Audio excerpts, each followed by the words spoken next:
Samantala, arestado rin ang dalawang individual matapos mahuli sa isang checkpoint operation sa Barangay San Antonio, Burgos, Isabela. Nitong ika-21 ng Marso, kinilala ang mga suspect bilang alias Nelson, 43 anyos at Nestor, 40 anyos, kapwa residente ng Nagilian, Isabela.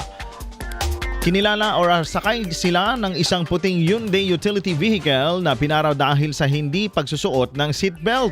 Sa isinagawang inspeksyon, nadiskubre ng mga otoridad ang dalawang bakang walang anumang marka o dokumentong magpapatunay ng pagmamay-ari, isang babaeng baka at isang lalaking baka. Ayon sa mga suspect, binili umano nila ang mga ito sa isang alias Elong sa Quezon, Isabela dahilan upang agad na makipag-ugnayan ng pulisya para sa verifikasyon.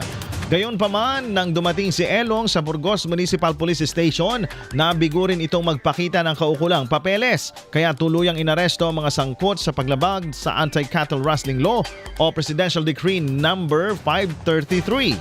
Kasalukuyang nasa kustudiya ng pulisya ang mga sospek kasama ang sasakyan at mga nasabat na baka para sa kaukulang disposisyon.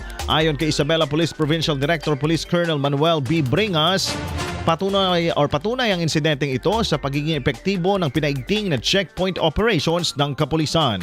Patuloy rin ang paalala ng pulisya sa publiko na tiyaking may sapat na dokumento sa pagbili at pagbebenta ng mga hayop upang makaiwas sa paglabag sa batas. IFM News.